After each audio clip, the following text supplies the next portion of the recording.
Anualmente, milhares de vistos são solicitados. Anualmente, milhares de vistos são negados por um único motivo. É esse o motivo que a gente vai falar hoje. O motivo é que não há compatibilidade com o 214B. Você sabe o que é 214B? Eu vou te contar hoje aqui, tá? Entretanto, eu quero te lembrar que aqui nós falamos só e somente de vistos de turistas, B1, B2, ok? E eventualmente de estudantes. Vou te falar hoje o porquê você se encaixou no 214B, o que é, da onde veio, qual é a origem sobre isso. Entretanto, tudo que eu vou falar hoje aqui não sou exatamente eu quem estou falando. Quem está falando é Travis. Travis é um americano que trabalhou, é um ex-agente de visto. Ele trabalhou por 7 anos na embaixada americana na China. E ele contou em detalhes tudo o que acontece lá. Travis, ele tem mais de 880 mil entrevistas realizadas. Então ele sabe muito bem o que ele está falando e eu trago aqui uma série de vídeos que eles contam de lá de dentro. Hoje ele não é mais um agente, hoje ele é advogado de imigração e trabalha numa agência própria. Mas o Travis, ele não vai falar só e somente de onde surgiu, o que é e qual é o fundamento do 214B. Ele também vai te dar dicas para que numa próxima solicitação de visto, você consiga aí ter maior probabilidade, possibilidades de conseguir o teu visto. Lembrando que Travis, apesar de hoje trabalhar numa agência onde ajuda as pessoas a tirarem o visto, ele sempre diz: nunca ninguém pode dizer que você vai ou não conseguir o visto, porque só depende de uma pessoa, do agente, ali na hora, quando ele estiver na janela, olho a olho, tete a tete, como diz Travis. É o que eu sempre disse aqui. Nenhuma agência, nem nenhum youtuber consegue te dizer se você vai ou não conseguir o teu visto. Travis inicia com números, e números sempre são muito interessantes para a gente ter clareza do fato que é, realmente da grandiosidade que as coisas acontecem. Então eu vou ler aqui o número que Travis diz. Em 2022, o Departamento de Estado revisou cerca de 8 milhões de vistos. Desses 8 milhões de vistos, a maioria foi emitida, mas ainda assim cerca de 1,3 milhões foi negado, representando algo em torno de 19% de todos os pedidos. Agora vamos analisar o pedido do visto B1 e B2, que representou cerca de 50% de todas as solicitações de 2022. 50%. Ou seja, 4 milhões de vistos foi somente solicitado em relação ao visto de turistas, B1 e B2. Olha só a grandiosidade desse número. Vamos voltar aqui à leitura. 4 milhões de vistos foi para turismo de não imigrante, mas 1 em cada 4 candidatos foi negado. E o grande motivo foi exatamente o que vamos falar hoje, o 214B.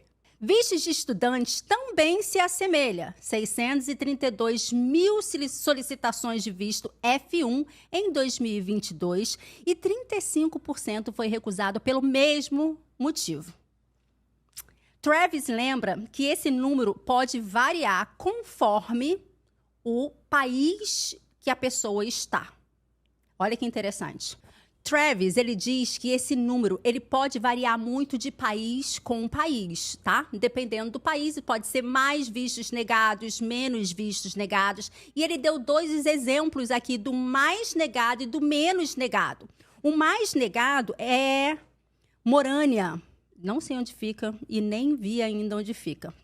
Quem souber aí, escreve, por favor. 90% recusado. E o outro, que é bem menor, apenas com 2% de recusa de vistos negados, foi Israel, tá? Sempre o motivo é o mesmo, o 214B. Muita gente já me perguntou o que era isso e eu não sabia exatamente o fundamento Da onde vem o 214B? E Travis, ele falou assim, numa clareza impressionante e que eu vou falar agora para vocês. Vamos lá. Eu até acredito que o Brasil se enquadre, né, num dos países que mais tem negativa aí de visto, justamente pelo quadro atual do Brasil, muita gente querendo sair do Brasil com medo do que vai acontecer e muita gente também indo atrás de uma nova vida, né, que lá realmente existe essa nova vida. Então, eu realmente acredito muito. Então, vamos agora falar do misterioso 214B. O que é? Qual é a origem? Para que serve? E como a gente melhora isso numa próxima entrevista? Vamos começar do zero, dizendo qual é a origem do 214B. 214B tem origem de uma lei de imigração. Aposto que você também não sabia e vou te contar. A grande maioria dos assessores também não sabe. Mas eu te conto aqui tudo que eu sei, através dos ex-agentes consulares que passam essas informações. São sensacionais. Todas as informações, essa série de informações de lá de dentro vai ser sensacional. Mas vamos lá, eu vou ler um pouquinho sobre essa lei, tá? Bem, o 214B vem de uma lei federal, a Lei de Imigração e Naturalização, e na verdade representa uma subseção dessa lei, não surpreendentemente chamada 214B. É a seção. E olha que interessante essa lei, tá? A lei americana, ela diz o seguinte, a lei no geral, tá? Todos são considerados inocentes até que se prove o contrário. Correto? Não é assim que funciona? Pois é. Só que essa lei 214B é o contrário.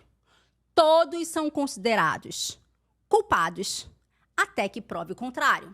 Ou seja, todos têm a intenção de entrar para imigrar ilegalmente nos Estados Unidos até que prove o contrário. Você tem que comprovar que você não quer permanecer lá, que você só quer tirar o visto de turista e passar as suas férias lá e voltar.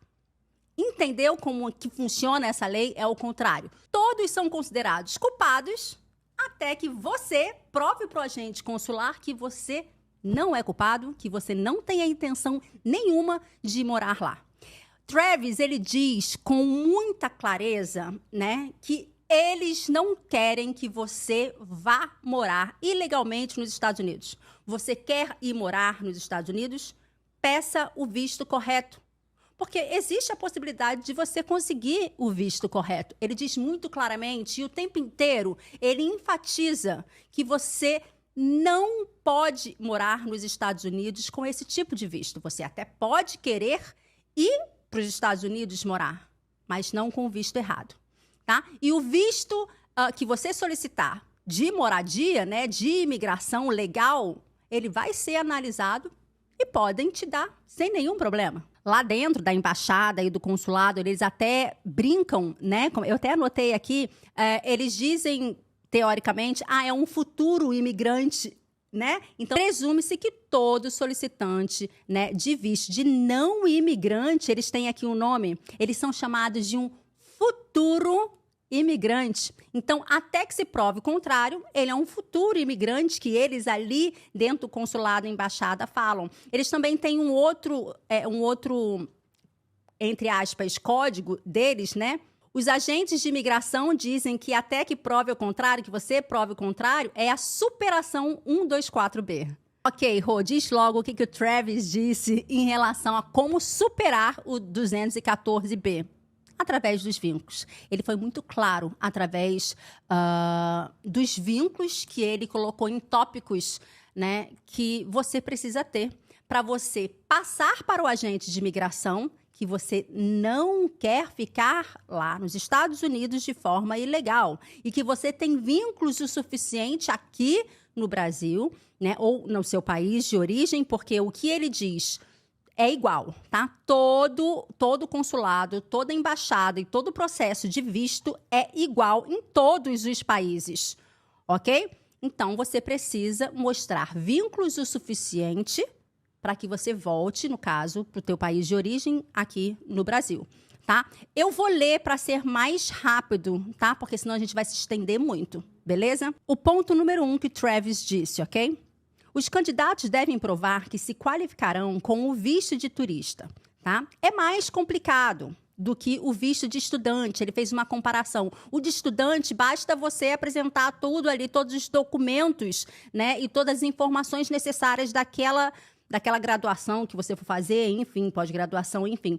Já o visto de turismo, ele é um pouco mais complicado, onde você vai ter que detalhar. Ele fala muito em detalhar tudo. Já que o turismo é mais complicado porque você precisa provar que realmente está planejando viajar de férias. Comprar passagem, hospedagens, ingressos antes de ter o visto não é garantia que você vai conseguir. E ele, inclusive, diz, não faça isso. Só faça isso com o visto em mãos. O que eu já falei várias vezes aqui também. E aí ele continua. Você precisa falar sobre a sua pretensão de viagem. Para onde vai, quanto tempo vai ficar, onde ficará hospedado. Esses fatos são importantíssimos para os agentes consulares entenderem que, de fato, você será um turista e não uma pessoa que pretende ir para morar. Percebem o pavor que eles têm, né, de você ir para morar. Eles não gostam de imigrante ilegal.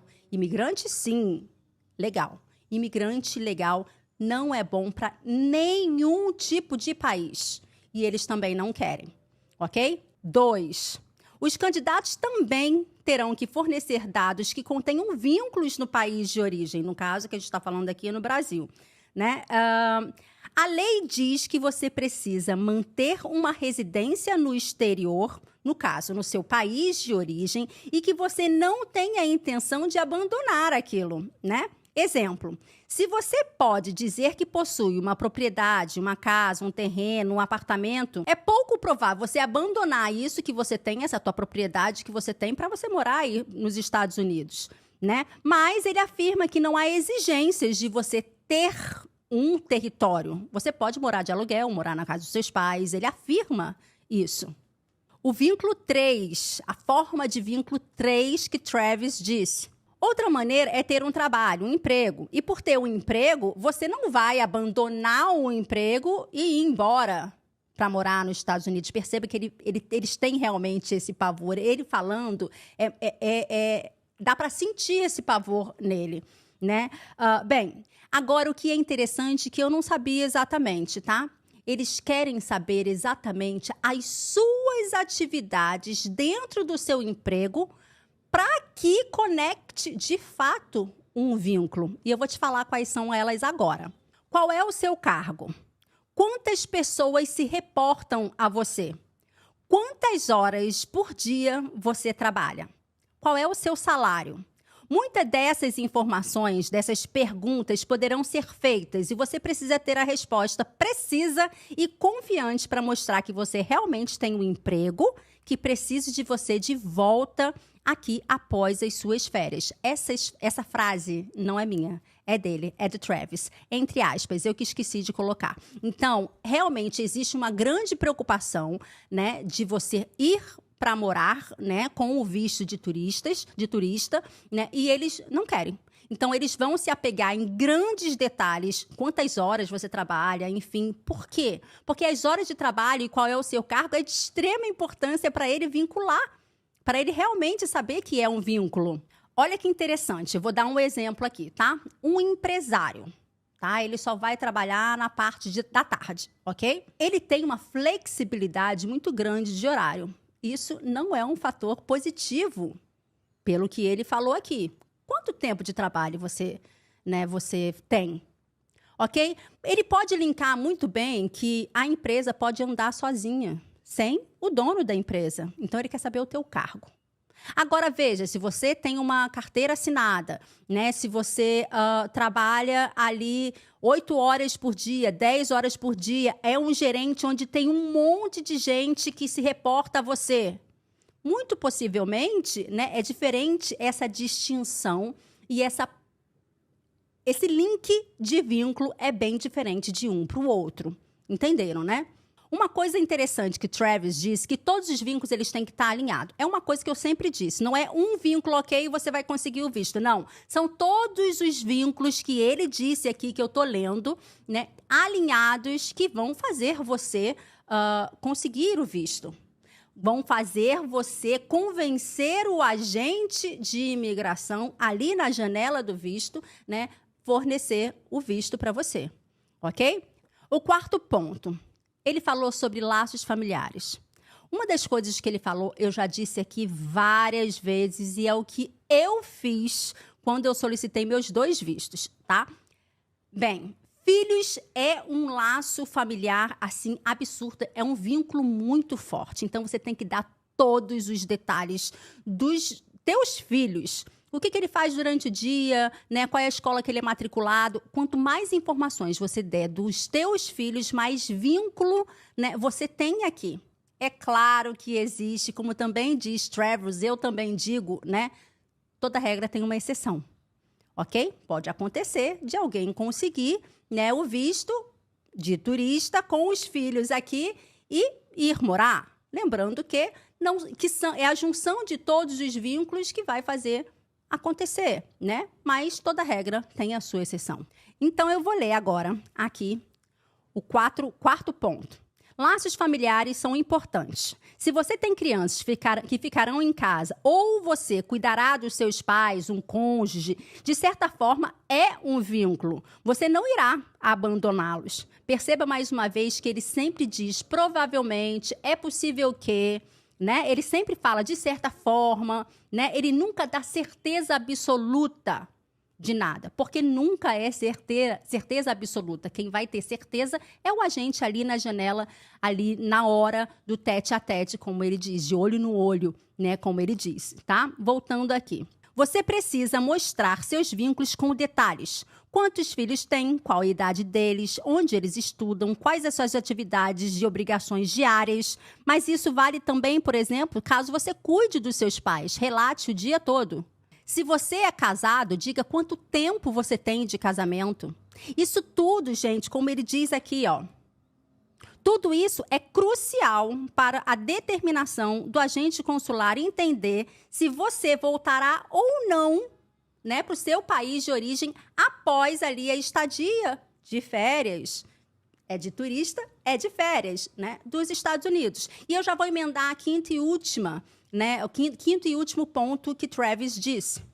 Uma outra forma de você mostrar um vínculo, essa de fato eu não sabia mesmo, né? Apesar de ser muito trivial, pode ajudar o agente a avaliar que você não vai abandonar esse compromisso e pode sim ser um vínculo, né? Por exemplo, se você é um treinador de time de futebol, de ginástica, né? Parece simples, simplório, mas eles entendem isso com uma grande responsabilidade e pode ser a favor. Eu vou continuar lendo para ser mais rápido, tá? E aí, qualquer coisa a gente vai comentando. Por conta dessa presunção, né, que você vai para ficar nos Estados Unidos, eles aplicarão o 214B, geralmente onde houver dúvida, confusão ou pequeno detalhe que ele perceba que não é certo. Lembrando que a lei 214B é: todos são considerados culpados até que nós que vamos tirar o visto, comprovamos ao contrário. Nós temos obrigações de mostrar ali para o agente consular que nós vamos voltar, que nós só queremos tirar férias e voltar, ok? Então, em qualquer situação, eles vão aplicar o 214B. Inclusive, ele diz que lá dentro se fala assim, entre aspas, em caso de dúvida, aplique o 214B. Fecha aspas. Então, qualquer dúvida, é isso que acontece. Se você foi negado, possivelmente você escutou do agente consular, abre aspas, você não superou o 214B ou o seu visto foi negado sob o regimento 214B. Ou até mesmo você pode ter recebido uma carta da embaixada ou do consulado dizendo a mesma coisa, que você não atendeu aos requisitos do 214B e, por isso, o seu visto foi negado. Eu já recebi várias pessoas dizendo aqui que foi negado e perguntando o que era 214B. Eu não sabia exatamente que era uma lei e como é que funcionava essa lei. Então, resumindo, 214B significa que você não convenceu o oficial. né, o agente consular que você quer ir apenas para turistar, né? Por isso é importante você sempre falar a verdade. Todos são treinados a olhar nos seus olhos, como ele diz, olho no olho, né? Quando você responder. Eles são treinados a detectar sinais de todas as respostas verdadeiras, menos verdadeiras, excitações, nervosismo.